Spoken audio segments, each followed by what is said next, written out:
You are aware that we now have a law for data protection in Nigeria. Part of what we have in the law is for every data processor and controller of major importance to have their resident DPOs. So if you are saying we have about, and from our survey, we have discovered that we have over 500,000 data processors and data controllers in Nigeria, and each of them is supposed to have a resident DPO. Some may have up to 5, some may have up to 10, depending on the amount of data, their personal data they are processing. And where we have in the law that we have at least one DPO, that means we have minimum of 500,000 jobs open. And Nigerians are today, those of us who are certified data protection officers, we are not up to 10,000. So there's a gap of 490,000 that we're trying to fill, and that is our immediate priority now. And more importantly, to align with the job creation campaign promise of the current administration. Because one of the campaign promises of the current administration is to create 1 million jobs in the digital economy sector within 1 year. And this is one sector that can assist in identifying doing that. What we need to do is to train our people, our data protection officers. They will be able to serve in all these organizations. And the good thing about it is that they may also serve outside Nigeria. They are not restricted because the standard, everything that we are doing as a data protection is the same thing globally in terms of principles, in terms of objectives, in terms of rights of data subjects, in terms of obligations of data controllers and processors. It's the same thing.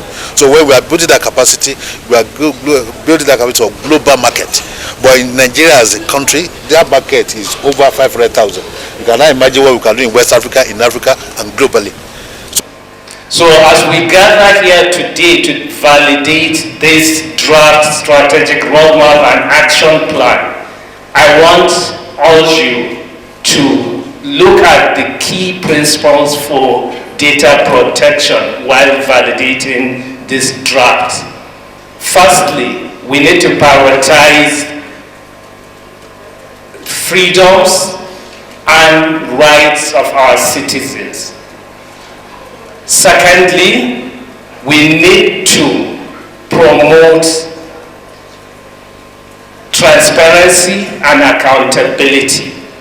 And thirdly, we need to foster an enabling environment for innovation and economic growth.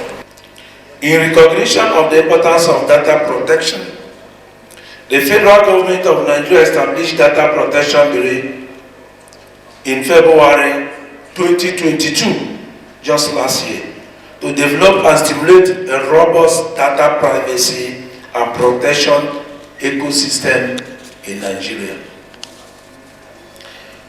The draft SARAP document, which is being validated today, was developed to provide coherence and impetus to the diverse range of data-led initiatives across the country, create a shared understanding of data usage, and seek to involve the Nigerian Data Protection Bureau into the Nigerian Data Protection Commission and empower it as the supervisory authority.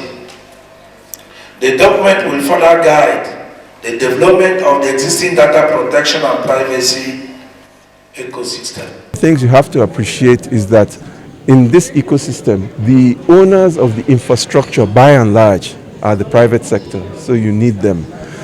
Those who do the research development so that we can improve, so that we can develop our own methods and systems and processes, are going to be our partners in academia. We also have to appreciate that in terms of ensuring good monitoring and evaluation, good governance, we need the media, but also we need civil society in particular. They are very good at this. We also look at issues relating to awareness of the general public, because it's not just big people like you from the press that have private data. The people that have private data that are being used here and there are people like Mama Alakara, Malam Mekose, Mama Okpa. So we have to make sure that within that ecosystem, our friends and brothers and sisters and colleagues in the press can also create that awareness and reach out to them.